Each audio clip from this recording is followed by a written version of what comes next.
नमस्कार story Odia academy को आपण को स्वागत। आज चलतु शुणा वृंदावन माटीर चमत्कार साधु बाबा और पिंपुड़ी विषय रे यही कहानीटी एक सत्य घटना उपर आधारित। आशा करुँची आपण मानक बहुत भल लगे। जड़े साधु थिले से थरे वृंदावन को जीवाकू स्थिर कले। वृंदावन को जाई सेठारे एक आश्रम देखी सेठारे रहिले।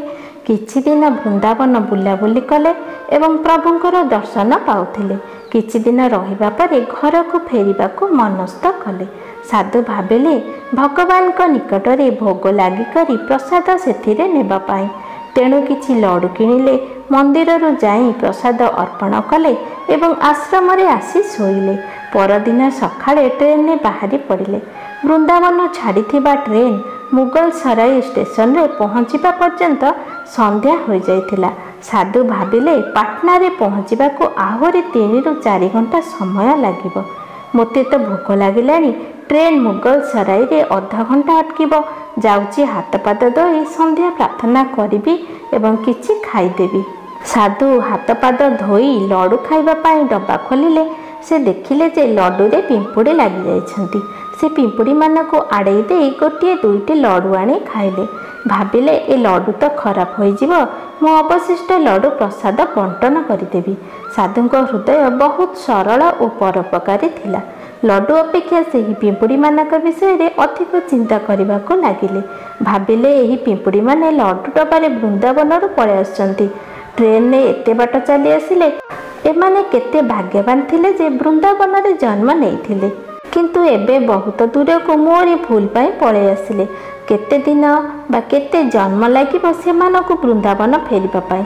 सेमाने पुनर्बार ब्रजधूली पाइबे कि नाही संदेह। सेमानकु वृंदावन रु आनी मु एक बड़ पाप करिछि। ना ना मोते सेमानकु तांको स्थान रे छाड़िबाकु पड़िबो।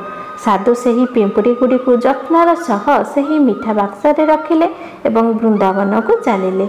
मिठा दुकान को जाई बाक्स को भूमि रे रखी हाथ जोड़ी कहिले, तुमर ब्रज रे रहिबा मोर भाग्य रे नाही। तेणु जहार जन्म एही ब्रज वृंदावन रे ताको नेई जिबार मोर अधिकार मध्य नाही। दुकानी यह देखी साधुंक पाखक आसी कहला, महाराज जदि लड्डू खराब हो जाइछि दयाकरी द्वितीय लड्डू डब्बा नहीं जातु। साधु कहले, भाई मिठारे किछि खराब नथिला, किंतु मो हाथ रे किछि पाप हो जाइथांता। मु एहार प्रायश्चित करुछि। जेतेबेले दुकानी पूरा कहानी जानिबा को पाइले से साधुंक पाद तले पड़ी भाव प्रवण हो गले। अन्य पक्षरे साधुंक आखि ओदा हो गला। यह एक भावनार विषय। यह सेही शुद्ध मनर विषय। यह हेउछि ब्रजभूमि वृंदावनर विषय। यह मोर कृष्णंकर राजधानीर विषय। बुझिले बहुत किछि अछि, न बुझिले यह केवल साधुंकर पागलामी, केवल एक कहानी।